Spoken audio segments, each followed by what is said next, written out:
एक बार की बात है, किसी गांव में एक गरीब किसान अपने पत्नी और 2 बच्चों के साथ रहता था।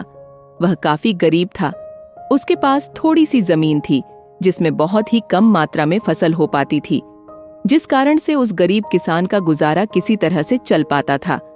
लेकिन वह किसान गरीब जरूर था, लेकिन वह बहुत ही ईमानदार था।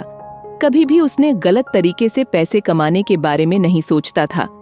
किसान के बच्चे छोटे थे, जिस कारण से किसान को उनके पालन पोषण की भी चिंता हमेशा सताती रहती थी, जिस कारण से गरीब किसान और पत्नी हमेशा चिंतित रहते थे। गरीब किसान अपनी पत्नी के साथ अपने खेत में खूब मेहनत करता था, लेकिन उसके मन मुताबिक उतना फसल नहीं हो पाता था कि उसके परिवार का गुजारा हो सके।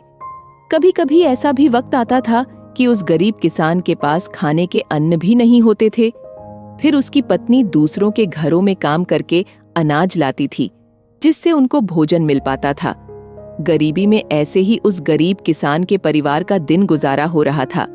तो एक गरीब किसान की पत्नी बोली, क्यों ना आप शहर चले जाए, क्योंकि इस छोटे से खेत से हम लोगों का गुजारा तो हो नहीं पा रहा है। तो ऐसे में आपको शहर में कोई काम मिल जाएगा जिससे हम लोगों के दिन अच्छे हो जाएंगे। पत्नी की यह बात सुनकर किसान देर रात तक सोचता रहा। फिर उसने अगले दिन शहर जाने का फैसला किया। फिर अपनी पत्नी से विचार विमर्श करने के बाद वह गरीब किसान शहर जाने के लिए निकल पड़ा। काफी दूर चलने के बाद वह गरीब किसान शहर के एक रिहायशी इलाके में पहुंच गया। लेकिन वह गरीब किसान इस शहर में अनजान था। उसका कोई जानने वाला नहीं था। वह काफी थक भी गया था और एक पेड़ के नीचे बैठकर आराम कर रहा था।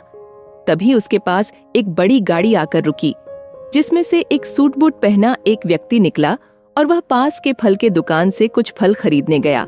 फिर वह सूट बूट वाला व्यक्ति अपने हाथ में पर्स और फल का थैला लेकर फिर से गाड़ी में बैठने गया कि अचानक से उस व्यक्ति का पर्स जमीन पर गिर गया, जिसमें काफी पैसे और ढेर सारे कागजात थे जो कि बहुत कीमती भी थे। और फिर गिरे पर्स से अनजान वह सूट बूट वाला व्यक्ति अपने गाड़ी में बैठकर आगे निकल गया।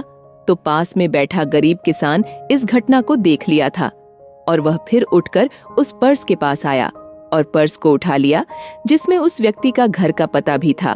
तो वह गरीब किसान भले ही गरीब था, लेकिन वह ईमानदार था।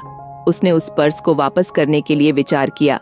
फिर वह लोगों की मदद से लिखे पते पर पहुंच गया, जहां उस व्यक्ति का बहुत बड़ा घर था और गेट के अंदर बहुत बड़ा बगीचा भी था। तो वह गरीब किसान वहां पर रहने वाले गार्ड को बुलाया और उस व्यक्ति का फोटो दिखाकर उनसे मिलने के लिए बोला। तो गार्ड ने उसको उस सूट बूट वाले व्यक्ति से मिलाने के लिए बंगले के अंदर ले गया। फिर थोड़ी देर बाद वह सूट बूट वाला व्यक्ति गरीब किसान के सामने आ गया और आने का कारण पूछा। तो उस गरीब किसान ने अपने जेब से पर्स लौटाते हुए गिरे हुए पर्स की सारी घटना उस व्यक्ति से बता दिया। इससे वह व्यक्ति गरीब किसान के ईमानदारी से काफी प्रसन्न हुआ और फिर उसी पर्स से कुछ पैसे निकालते हुए गरीब किसान को देने लगा। तो वह गरीब किसान हाथ जोड़ते हुए बोला, साहब, हम भले ही गरीब हैं, लेकिन अपनी ईमानदारी का मोल नहीं लेते हैं। अगर देना ही है तो हम इस शहर में अनजान हैं और पहली बार आए हैं। इस शहर में हमारा कोई जानने वाला नहीं है। अगर कुछ देना ही है तो आप हमें कोई काम ही दिला दें तो आपका बड़ा एहसान होगा। गरीब किसान की यह बात सुनकर वह व्यक्ति बहुत ही प्रभावित हुआ और बोला, अगर आप काम चाहते हैं तो आप एक किसान हैं, तो आपको पेड़ पौधों के बारे में अच्छी जानकारी होगी। तो चाहो तो आप हमारे इस बगीचे के लिए माली के रूप में काम कर सकते हैं, जहां पर आपको अच्छी पगार के साथ साथ यही रहने के लिए कमरा और खाना भी मिल जाएगा। अगर आप चाहो तो यहाँ काम कर सकते हैं। गरीब किसान उस व्यक्ति की बात सुनकर वहां काम करने के लिए राजी हो गया।